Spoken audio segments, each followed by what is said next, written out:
Assalamualaikum warahmatullahi wabarakatuh. Hari ini kita masuk ke pertemuan yang ke-36, di mana kita akan membahas manajemen perawatan dan pembiayaan operasional kapal. Pentingnya transportasi laut dan risiko dari bisnis, ya, kalau transportasi laut tidak dapat beroperasi dengan baik. Nah, transportasi laut itu adalah faktor fundamental yang memungkinkan terjadinya perdagangan internasional dan pengembangan ekonomi dari satu negara ke negara yang lain. Ya, tanpa efisiensi transportasi laut, nah pemasaran produksi akan terbatas dan pada skala lokal atau domestik. Nah, jelas itu akan menghambat pertumbuhan ekonomi dunia. Oleh karena itu, sistem transportasi laut yang andal sangat penting sekali. Dan itu juga adalah aset dari strategis bagi suatu bangsa. Namun, industri pelayaran adalah bisnis yang syarat dengan risiko dan kompetisi yang sangat ketat. Nah, untuk dapat mempertahankan persaingan di pasar global, perusahaan pelayaran itu memerlukan modal besar, efisiensi operasional yang tinggi, dan kehebatan daripada manajemen. Nah, faktor-faktor inilah yang mendorong kebutuhan akan manajemen perawatan yang baik untuk perbaikan kapal yang proporsional dan andal. Jadi struktur biaya untuk kapal modern dan kapal tua itu ada perbedaan.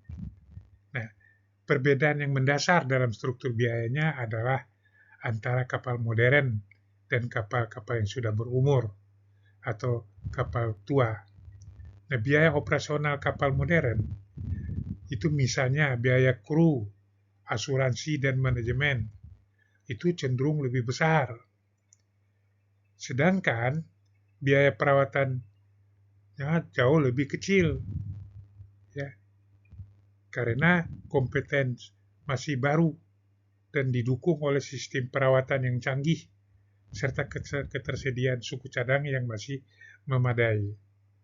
Sebaliknya, biaya operasional kapal tua mungkin lebih rendah, namun biaya perawatannya cukup sangat besar. Hal ini disebabkan oleh banyaknya komponen-komponen yang haus, ya, dan perlu diganti.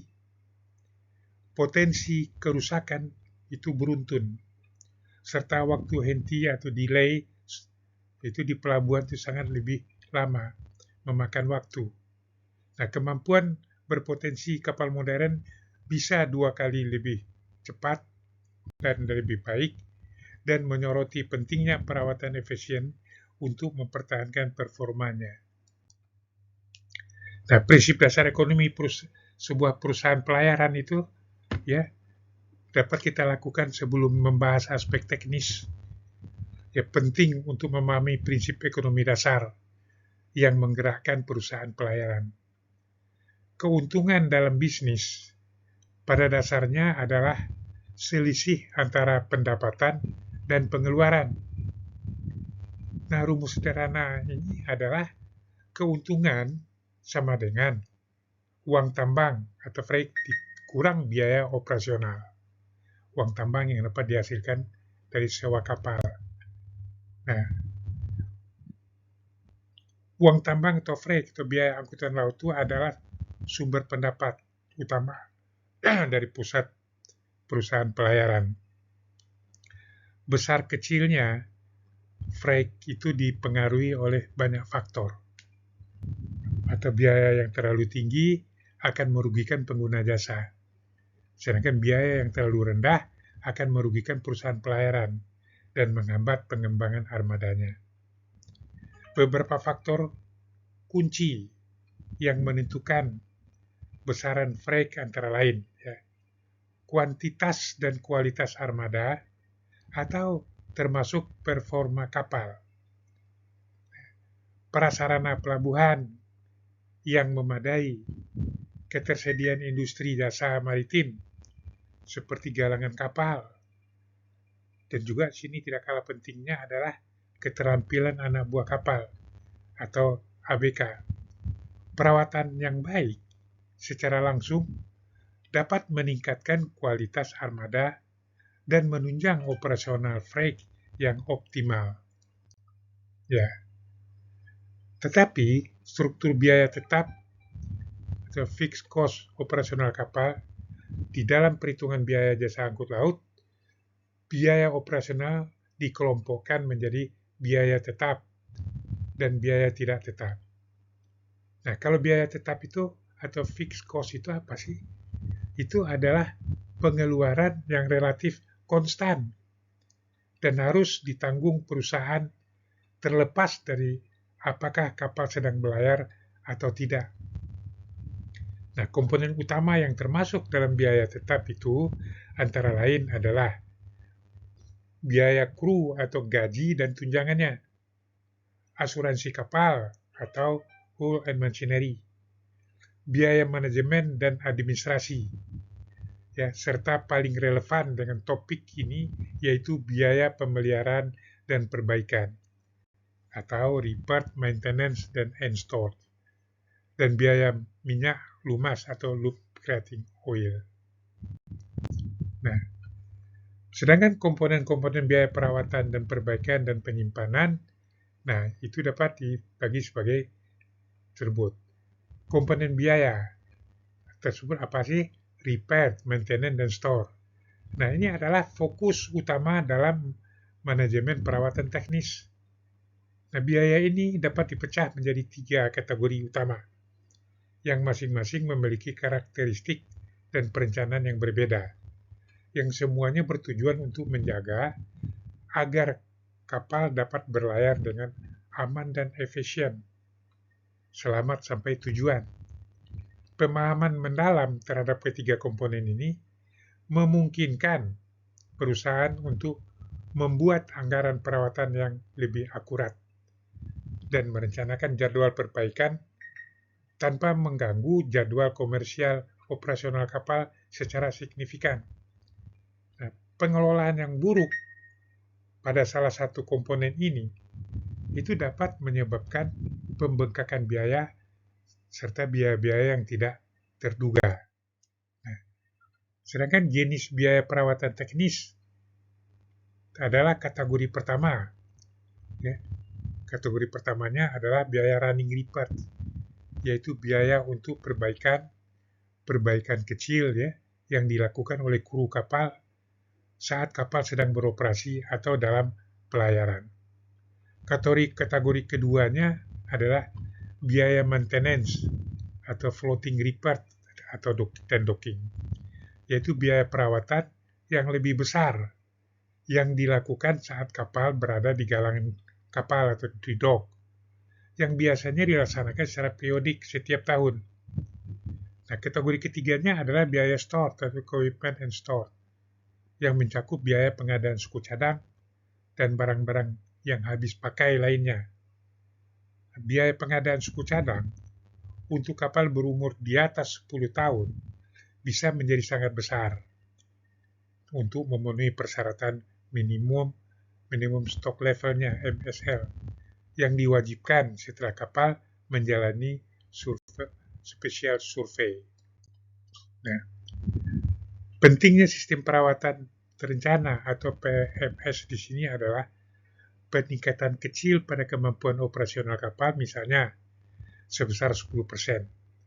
Itu dapat menghasilkan kenaikan dan keuntungan yang signifikan dan mempercepat pengembalian investasi atau return of investment.